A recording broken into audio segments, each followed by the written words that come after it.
Hello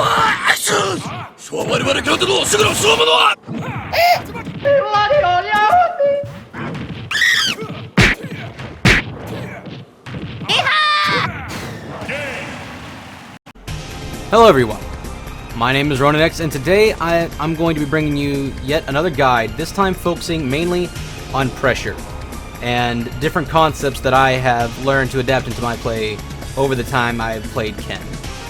So a lot of this will be new post-patch stuff, and a lot of this will be, stuff that was even in pre-patch. So essentially, whenever I start a game, if I want to find my way to pressure my opponent, I have to find my way in through neutral, obviously. And like I said, having a strong, patient ground in neutral is really smart, but what we're wanting to talk about isn't the neutral, it's what we do when we get a hit. So the first thing that's going to help you a lot whenever it comes to understanding Ken's pressure is understanding Ken's frame data and knowing exactly how safe each option is on your opponent's shield and what your opponent's fastest option out of shield is. Okay? Now the reason this is important is because to understand a lot of your options and your opponent options in these 50-50s like option select scenarios, it's really important so you know what to look for whenever you're actually hitting your opponent and how to hit check and bait it out of them. So, for example, one of my favorite frame trap tools is honestly just Tatsu. But something that was discovered not too long ago is we have these things called Tatsu loops. Starting around like 30%, watch the combo counter, you can actually combo light down tilt Tatsu into another light down tilt Tatsu, and it can immediately send into a tech chase.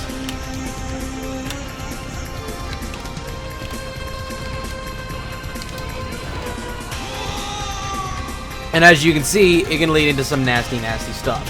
See, originally what I was to believe was that there was a 3-frame window, like if you did light Tatsu on someone, you could, if they did not have something faster than frame 3, that your down tilt would beat whatever they did every single time. But now I've learned that that's simply not the case. This right here is actually just true. I tried getting my the person who was testing this with me to hold shield, jump, roll, and spot dodge, and was unable to do any of those options.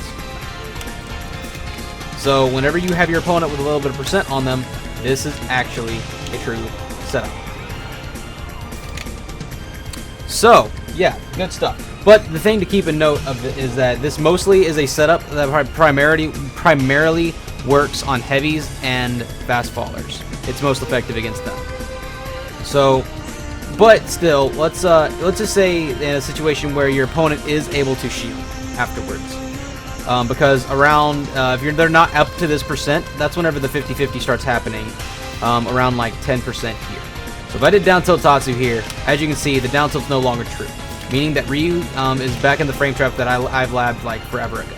So if he doesn't have something faster than frame 3, then or if it's like something like Ken's down tilt will actually be Ryu's because he has just a slight advantage whenever he hits. As long as as long as he's in the percent range for it to work. So whenever what your opponent can do. That is fast enough universally to get out of this trap to not get hit by down tilt is not to buffer attack, jump, shield, or roll. If they roll in, auto turnaround will catch them. If they roll away, you can chase, and if they jump, you can react to jump. If they hold shield, however, you can go into a shield setup of some sort, as I've gone over before in previous guides. Like we have stuff like, we have a guaranteed shield pokes like that.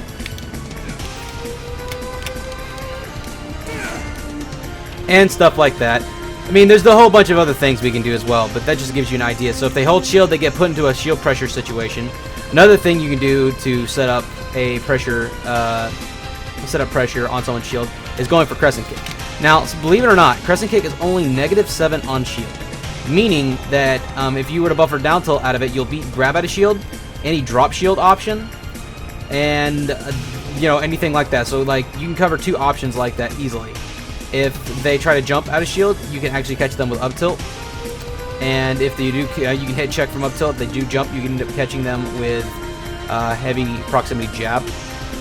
And if they spot dodge and you just mash down tilt, you should be good. But if they spot dodge in between your tilts, it'll actually whiff in front of you, and they'll actually be able to punish you for that. So that's the trick. So, but if you know what your setups are, if they do shield or if they do jump, you can normally react to both, depending on what it is. So, being able to react to these things are really important. So, the option select here is, okay, I land the Crescent Kick on his shield. So, what I'm first going to do is I'm going to down tilt to hit check to see if the shield comes up. If the shield comes up, then I go into a block string that I know can lead into a shield poke or break. Okay? If I down tilt and they jump, I know that at that point that, I have a visual indicator of them jumping to follow where they go. Do they jump over me? Do they jump away? If they jump away, I dash and I up air, or I dash and I get under them and I like hard up tilt, or, buffer parry, something like that. And all of this creates this vacuum to where you're always in your opponent's face, because you're constantly covering like 3 of the 4 options that they can do. So let's talk a little bit more about Crescent Kick. Crescent Kick on hit. Whenever you land this right here, like up tilt to Crescent, your opponent can neutral air dodge. They can air dodge in. They can air dodge away. All of the air dodge options can be covered if Ken just Crescent Kicks and waits, and he can actually cover that. And a lot of characters, if you do up tilt Crescent, as you see right there how far Ryu goes, if they mash attack, they'll actually whiff right in front of your face, and you can punish that as well. So, that's 4 options covered from just waiting. All the air dodge options, including if they buffer attack. Now, what else can they do? They can jump over you, or they can jump away. And in this situation, because he's in the corner, or if you have someone in the corner, they're more out to do that inwards, just try to jump in. Which, if you want to cover that, again, you can do that off a reaction from waiting as well, to backdash, hard up tilt, Shoryuken, anything like that. Or you could just simply, another one of my favorite ones, is you can go for up tilt, Crescent, forward smash. If they air dodge in, they actually end up landing right behind you. And if they neutral air dodge, they end up right in front of you. So air dodge in and neutral air dodge is covered because forward smash does not have that much lag, which is super, super helpful. So it leaves one option to where it won't really get them killed or a frame trap, and that's air dodge off stage, which against characters with weaker recoveries means that they're dead, leaving them with very few options to get out of this trap. Because if they jump over it, you can V-reverse Shoryu, you can, there's a lot you can do. So this is essentially how you need to be thinking when you're hitting your opponent.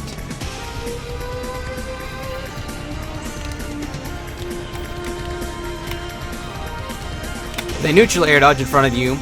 As you can see there, I can immediately pressure them again with like hard down tilt into roundhouse or something like that. Like hold shield for me.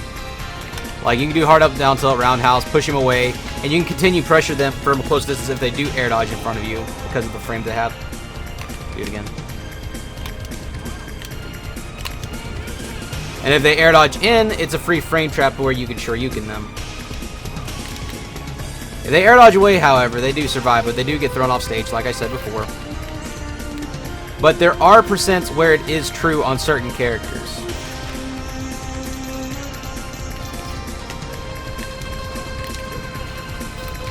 Got it.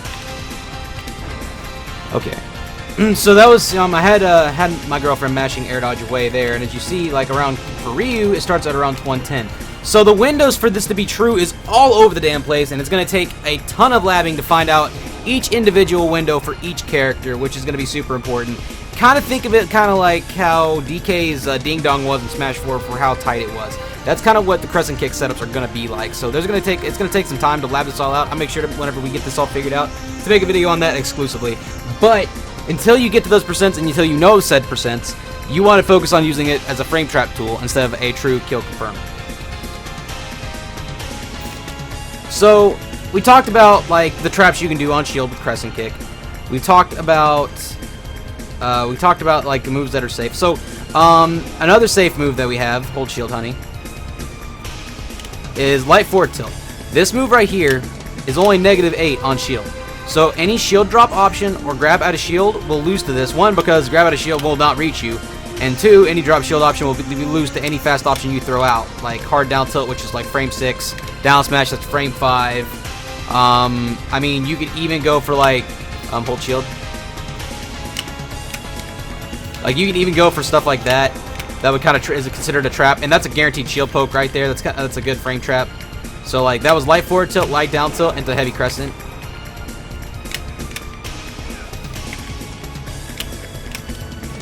See, as you saw there, you can also try it like doing something like maybe confirming into like hard roundhouse.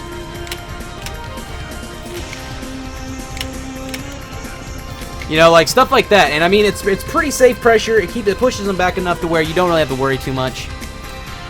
Okay, but let's talk about the 50-50 of if they have something that is fast out of shield. Let's say Yoshi Nair. So with Yoshi's Nair out of shield is frame 3. It's one of the fastest Nairs in the game. I think it might be. Like, I don't think there's anything faster that's a Nair out of that's frame 3 that I know of. I mean, the Nair beats the down tilt before the down tilt connects. But the mix-up is here when we land it, is we can hold shield in time, and if we hold shield in time, we can punish. Do it again.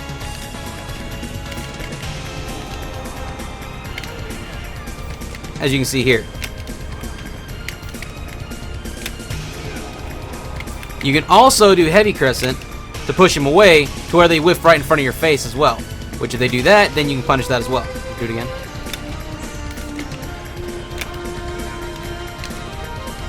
You know, just, you know, whatever you have to do. So that's kind of the mix-up. If you know they're gonna mash something out of shield, that helps. But what do you do? What do you do if you are landing on top of them? Okay, if it's a single hit move, something you can do here is I want you to do it again, honey. You can land and go into Tatsu and it'll beat it. If you special cancel it in the air as well. Another thing you can do, which is one of my favorites to do, go ahead, honey, is you can focus it. So that's the mix-up. But what do you do if they wait and then they try to grab the focus, right? Alright, another thing you can do is this. Okay, Nair out of shield again. You can land and shield in time if you hit low enough. You can also land and spot dodge in time as well. That would cover grab, or if they, or if they naired or something like that. You would get caught by jab, however. But these are all the different ways you can cover different options for, like, if your opponent is mashing something fast out of shield, which is a very common issue that most Kens and Ryus seem to struggle with. So, with that being said, we also have true block strings that they cannot do anything about. So I want you to do it again, Nair out of shield again. Okay. That right there is a guaranteed block string. That as well. That was a guaranteed as well. As you saw, the Yoshi tried to Nair out, but if you Nair down tilt and confirm for the first down tilt in the Tatsu, it is 100% true.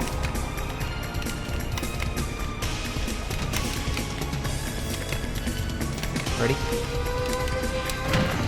So what I did there was I landing Naired on his shield, and I knew, like, if you know they're gonna Nair out of shield, which Yoshi will do,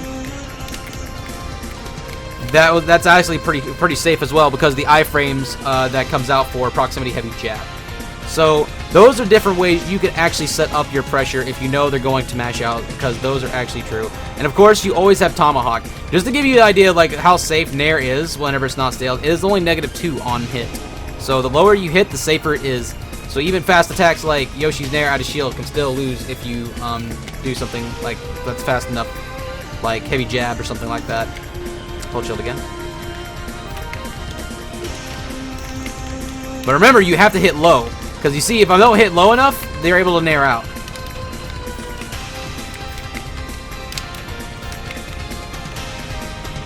But realistically, you wouldn't want to go for proximity jab, like if you know they're going to match it, because it's really inconsistent.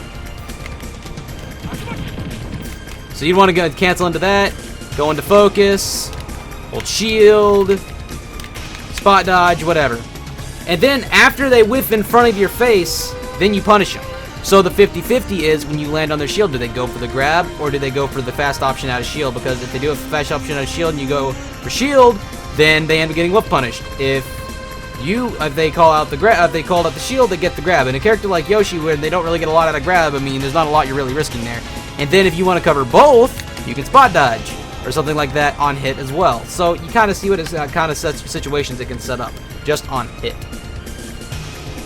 So essentially now you know what to do, even against one of the fastest options out of shield, to remain safe whenever you hit them and not just get, you know, bodied by unga bunga options out of shield. So, but what are you striving for when you get a hit? If it's on their shield, you almost always want to be going for a guaranteed shield poke or a shield break, which I've shown multiple times on how to do so. So if you have any questions for that or don't know where that's at, feel free to ask me, and I'll be more than happy to tell you. So if it's anything on shield, it needs to lead into a shield poke or a shield break or a mix-up of some sort. So one mix-up you can go for is, hold shield, honey, down tilt Tatsu. The thing is fast out of shield options, if they call this out, will work. But a lot of times whenever you land on someone or you just run up down tilt them and they try to like immediately mash something out of shield, they'll end up whiffing right like in front of you. Or if their move doesn't reach fast enough, it'll end up, you know, just whiffing. But if they hold shield for too long, you can do stuff like this, like you know, push them away like that. But you know, it just kind of sets up. It's pretty much lets you cross them up for free, which is really nice. I already talked about the Tatsu loops. Now on hit, there's a lot of things you can do to set up a bunch of pressure, especially with Ken right now. So like I said before, around 30% is whenever the Tatsu loops really start working. So from a jump in, you can actually set up a Tatsu loop on a heavy character. Don't hold shield, just DI away.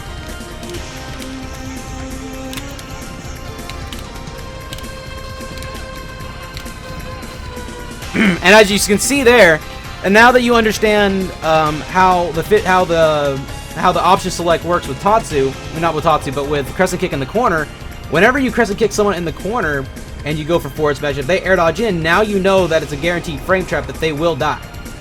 And if they mash attack, they also will die because the forward smash will clip them.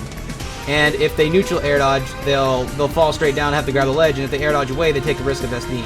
Or you following off them, off stage with them and like catching with a Nair or something like that. So that's one thing you can do from the jab block. Or you can simply go for roundhouse if they're at high enough percent and kill them. Or you can go for Shoryuken, and then that itself is a DI trap.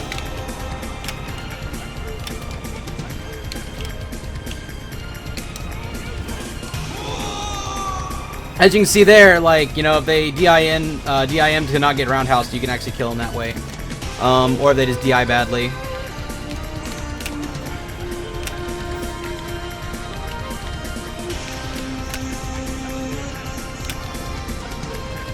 You can just carry him to the corner that way as well.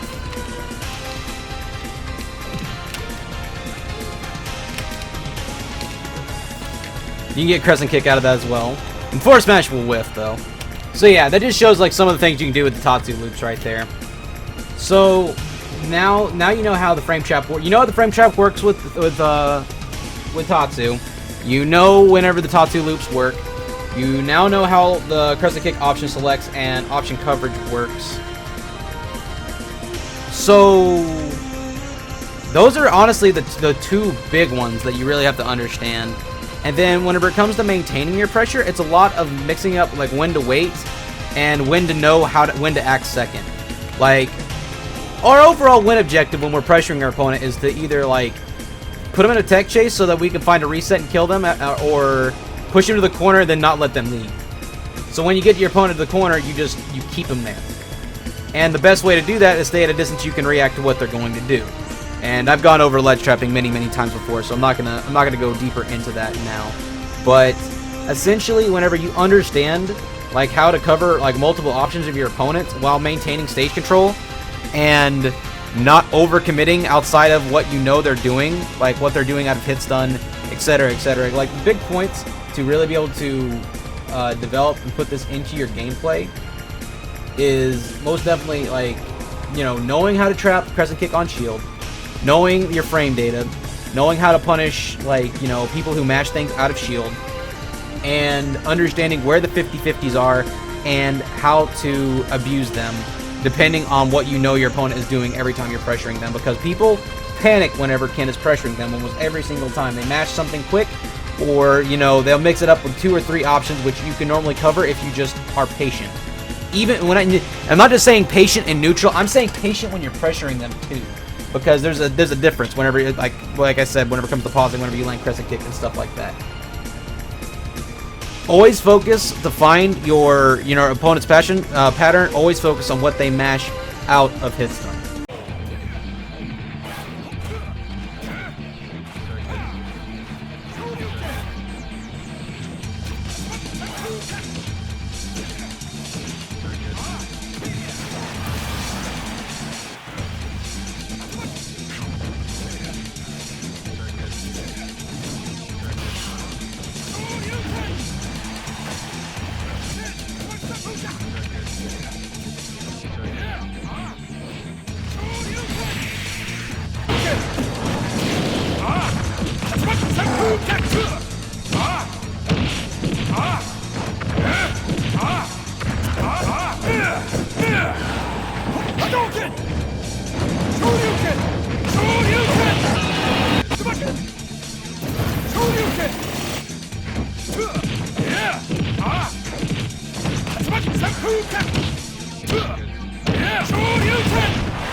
And that'll be the end of this guide.